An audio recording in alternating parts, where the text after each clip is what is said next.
Welcome, dreamer. You're listening to Evernight Stories, a quiet place for gentle tales and peaceful dreams. Make yourself comfortable. It's time to rest.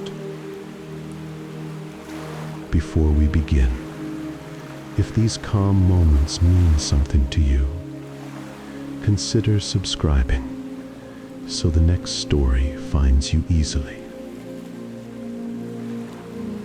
Tonight, we travel to a quiet shoreline at the edge of a gentle sea, a place where waves breathe against the rocks, and a lantern's warm glow drifts softly through the mist.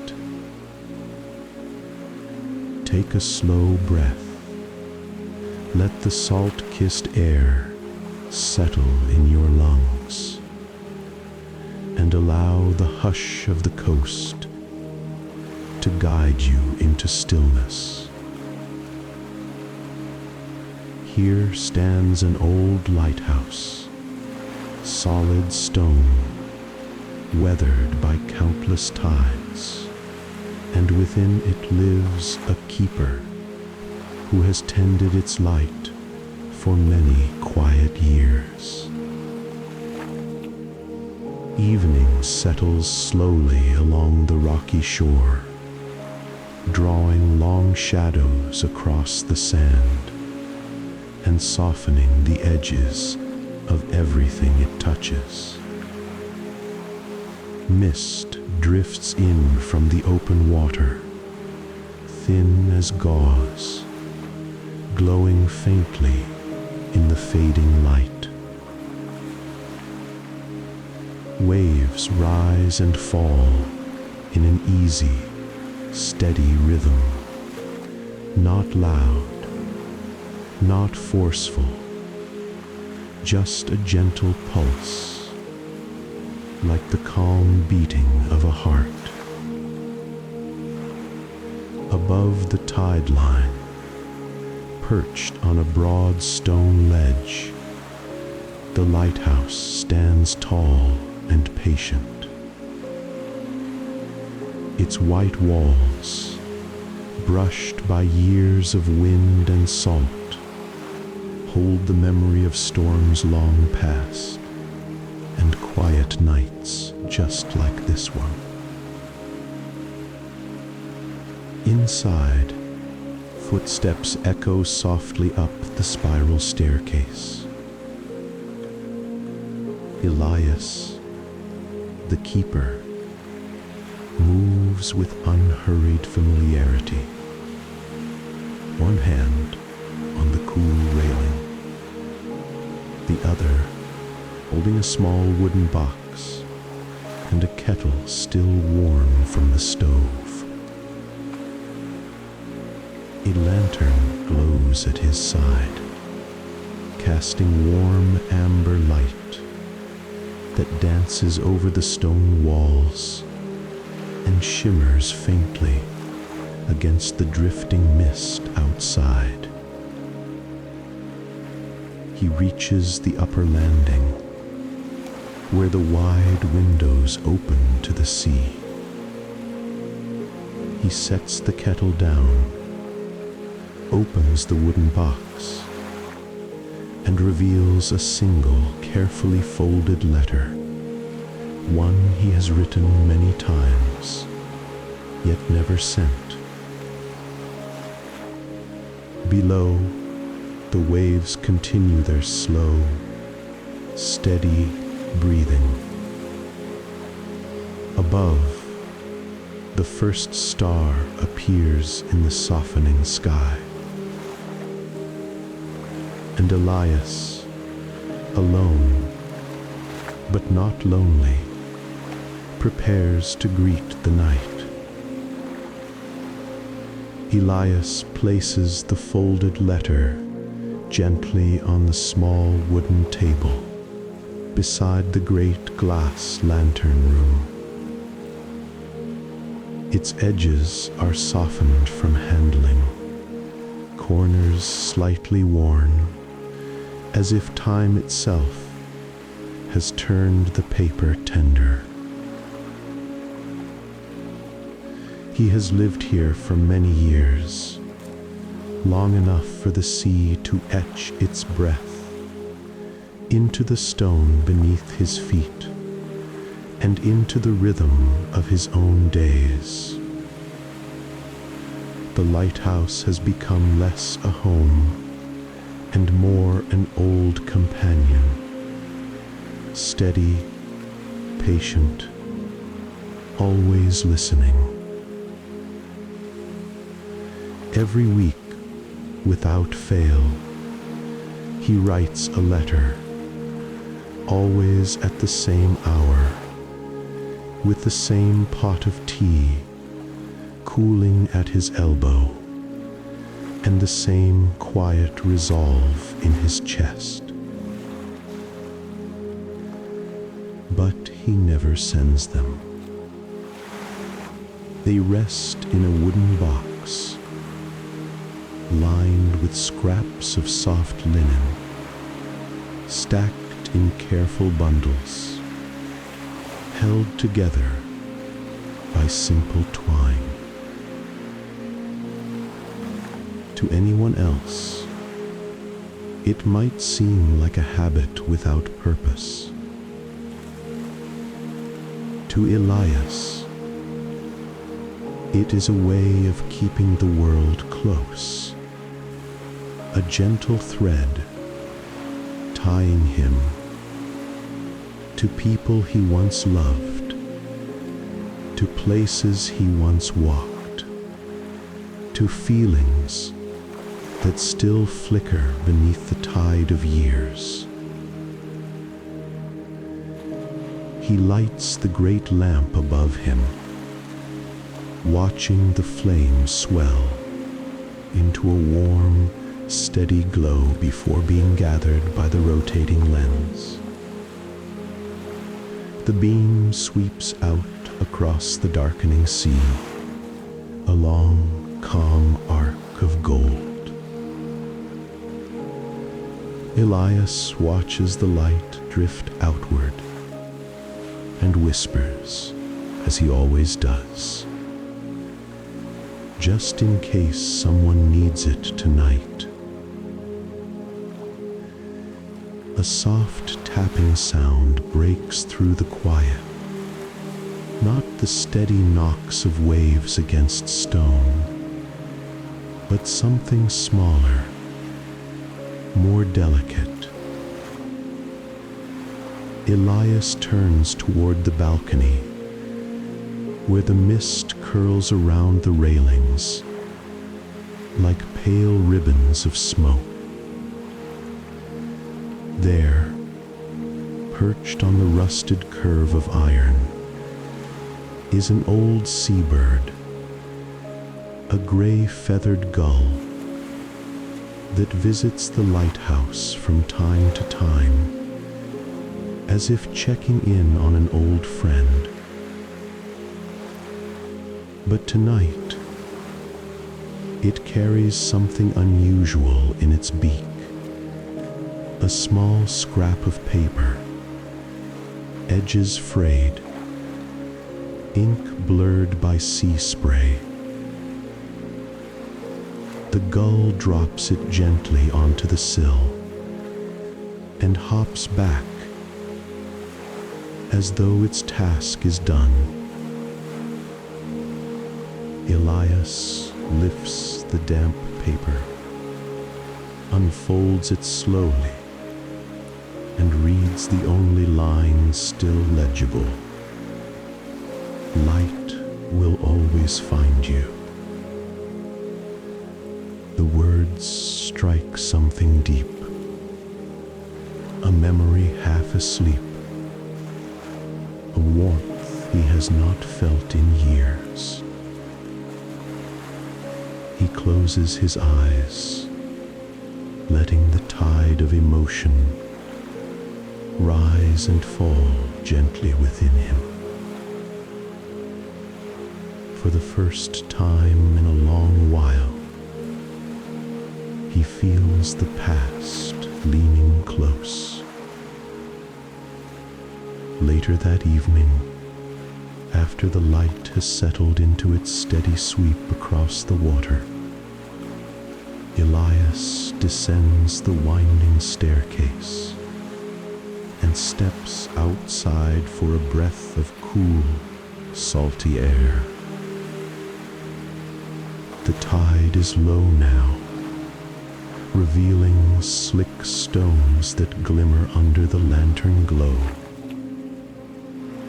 He walks the narrow path that winds along the rocks, boots tapping softly in a rhythm that blends with the distant hush of waves.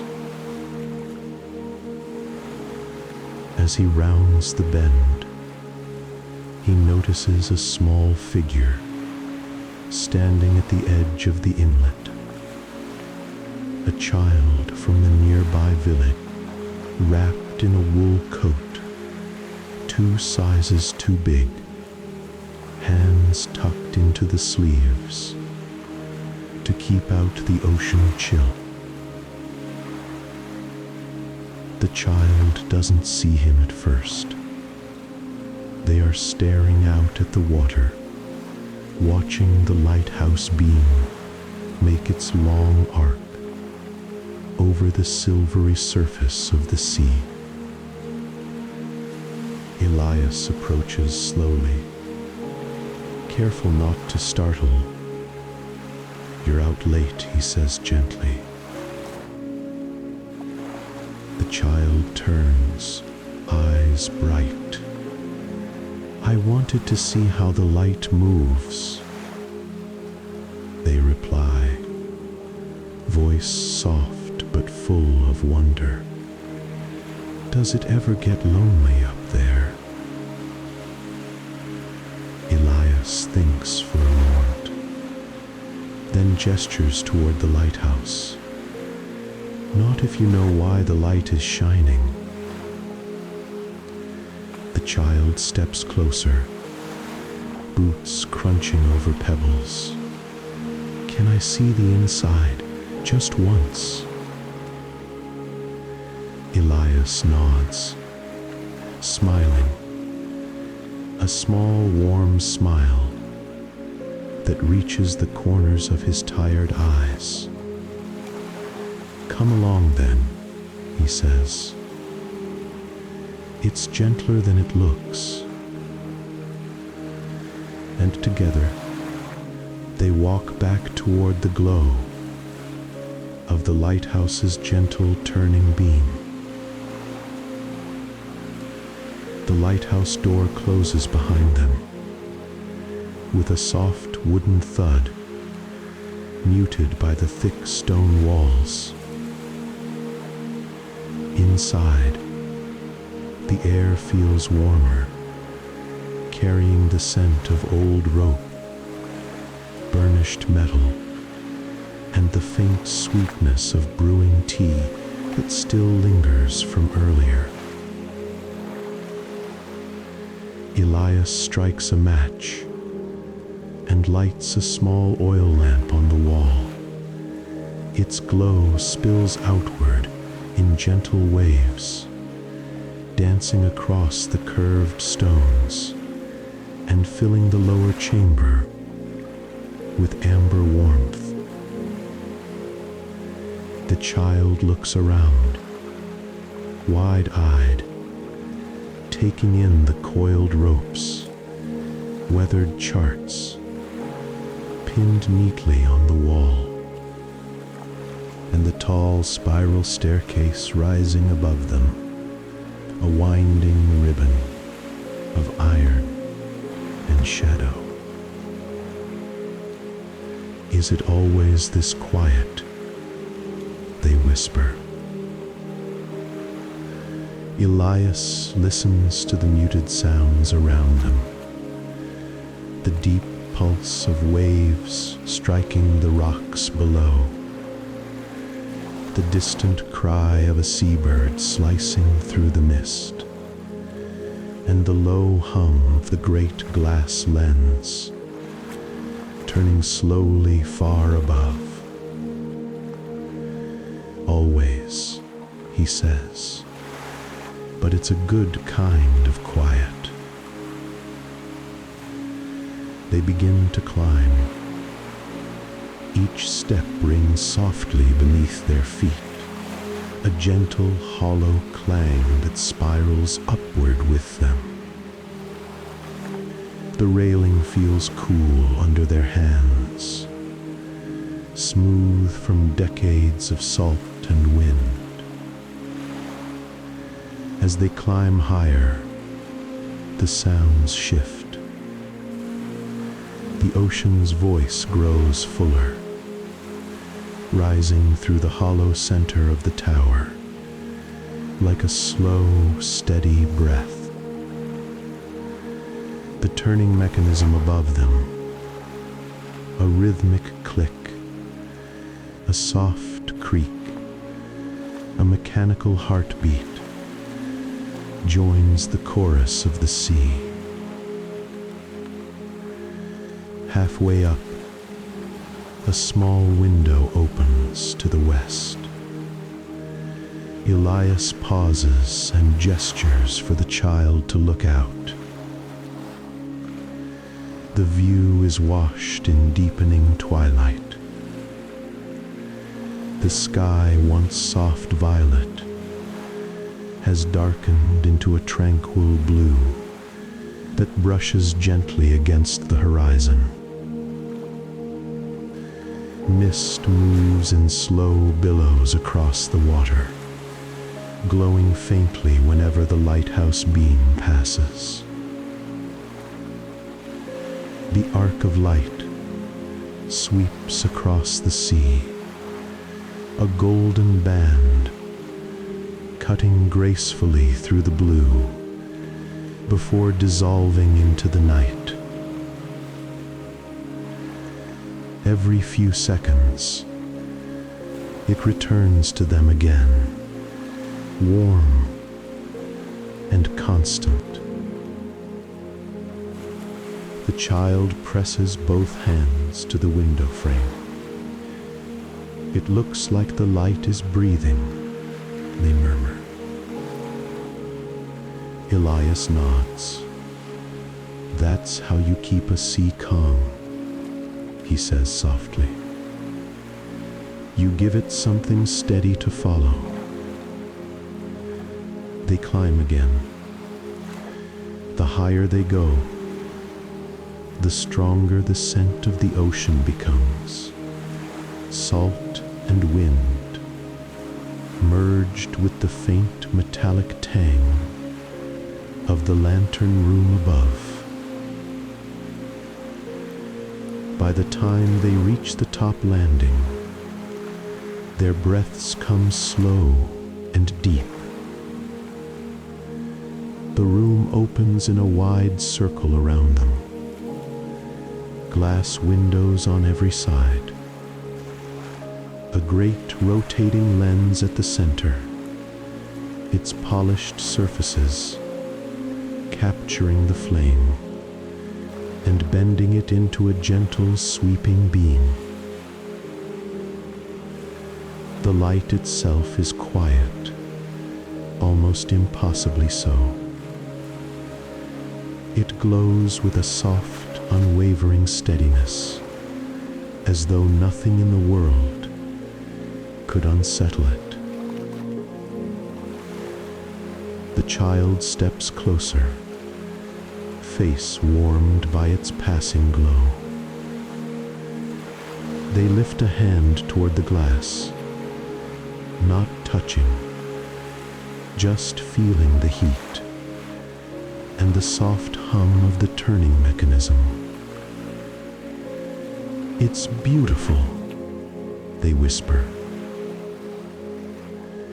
Elias stands behind them, hands folded loosely behind his back. He has watched this same light thousands of times, through storms, through fog, through long winter nights, when the world felt impossibly distant, and yet, seeing it now,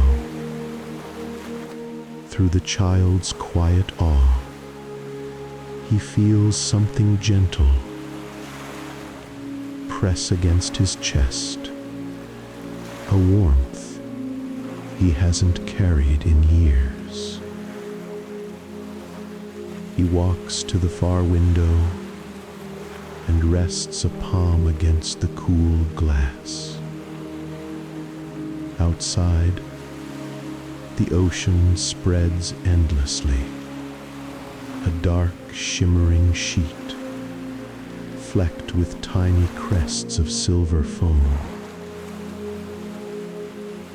The beam sweeps across it again, a ribbon of gold, a breath, a heartbeat. You know, Elias says softly, I used to think the light was only for ships. The child looks up at him. What else is it for? He smiles, eyes soft with memory. For anyone who needs to know, they're not wandering alone in the dark. A long silence follows, not empty, but full. The kind of silence that lets thoughts unfurl gently, without rush or fear. The child leans against the railing, watching the glow fall over the water.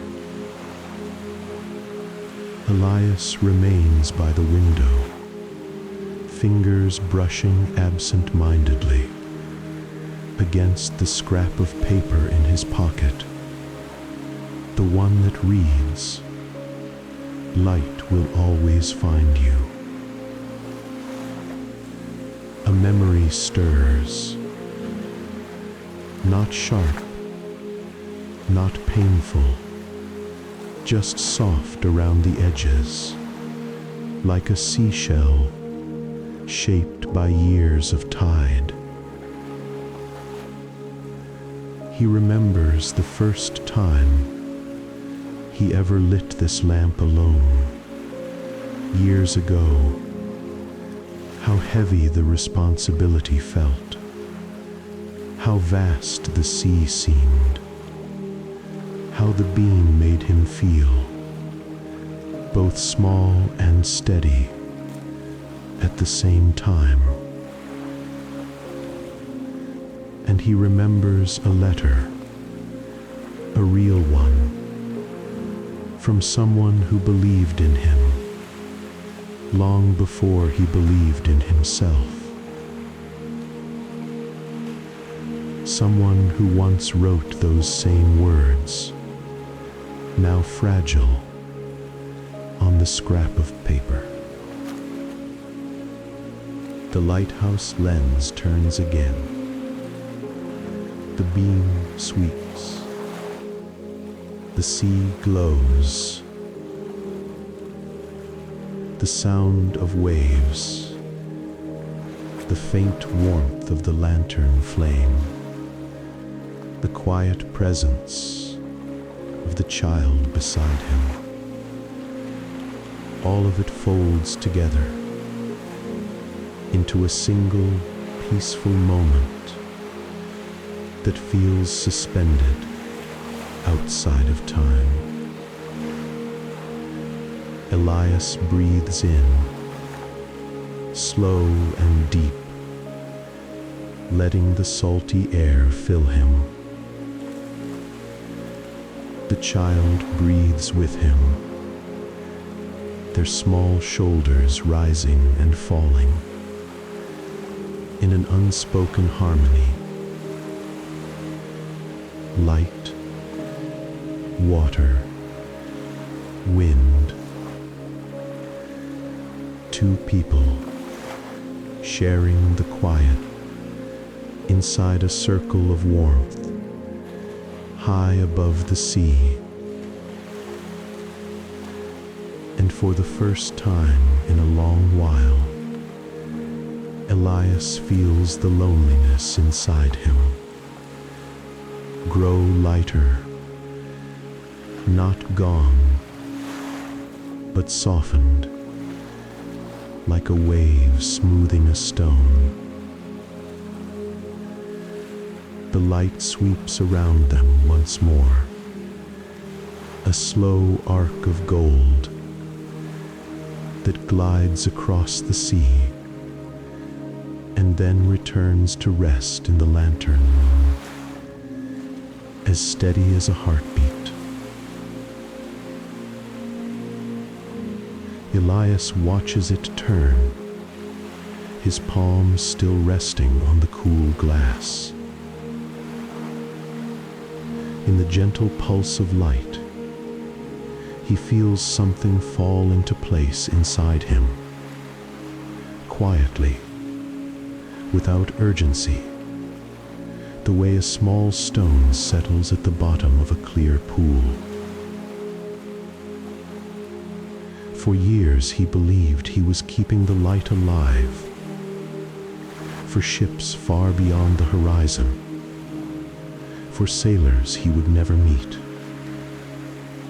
But standing here beside the child,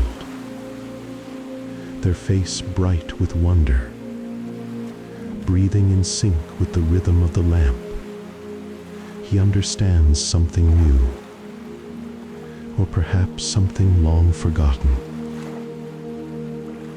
The letters he wrote, the ones he never sent, they weren't about reaching someone far away. They were reminders that his light, this lighthouse, his presence, his small rituals, still touched the world in gentle ways. A ship might not pass every night, but someone always needed the glow. A child seeking comfort, a traveler on the shore, a wandering heart. Quietly, Elias realizes he has never truly been alone. Not while the light was shining.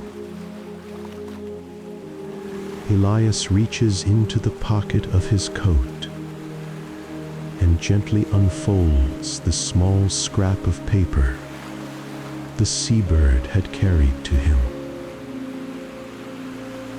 The ink is faint, the words softened by time and sea, but the message still glows quietly.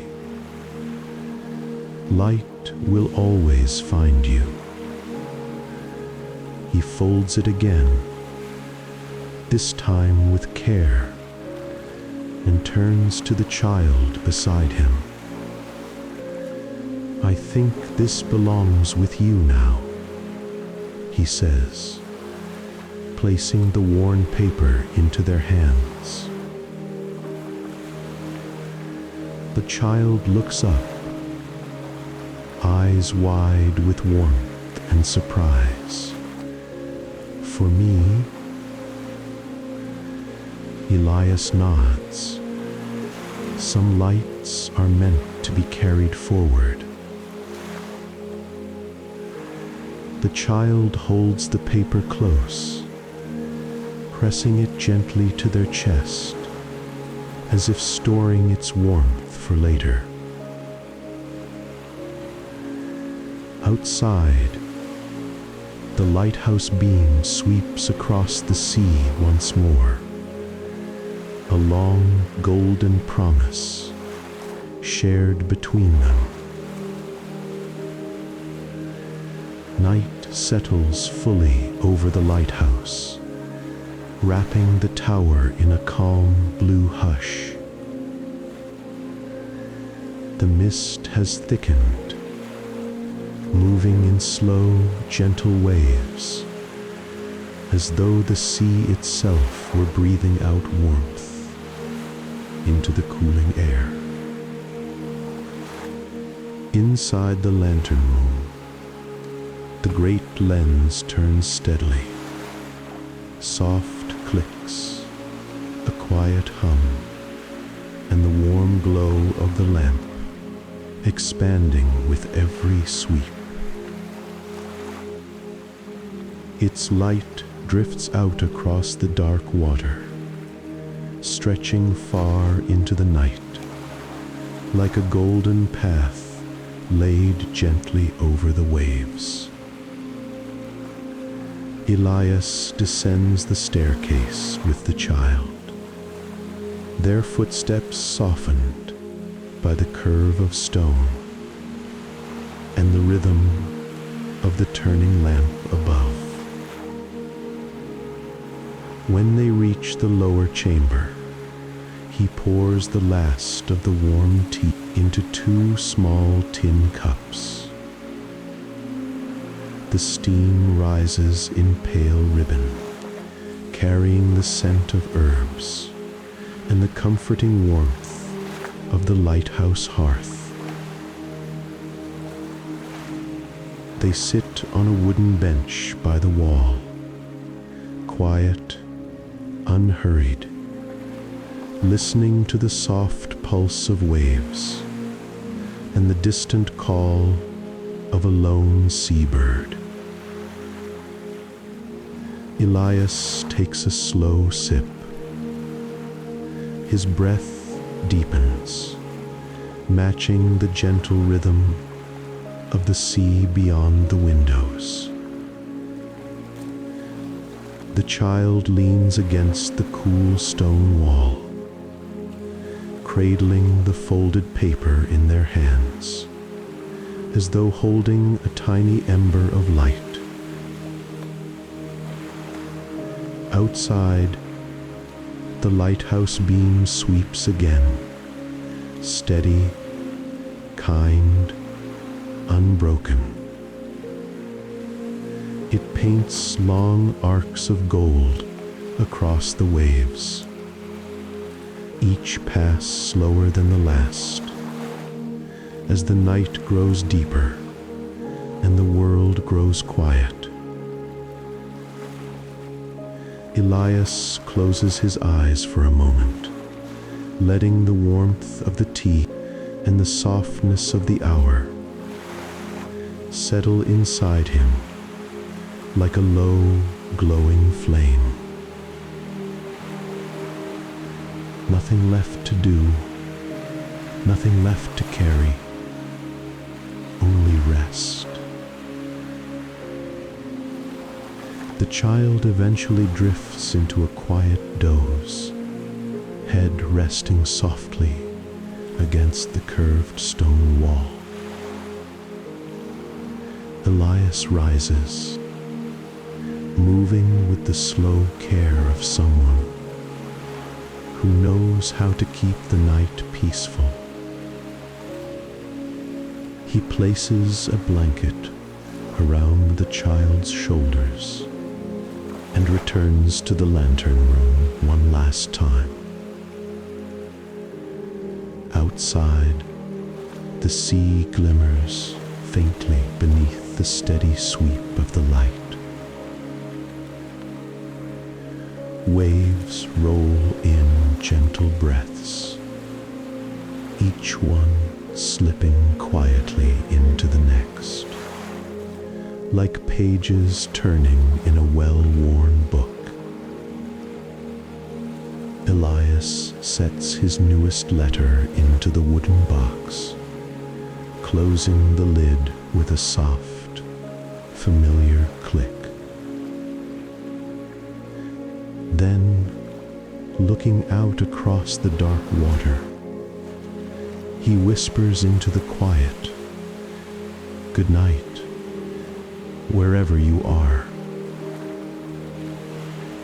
The lighthouse hums, the beam turns, and the world settles softly into rest.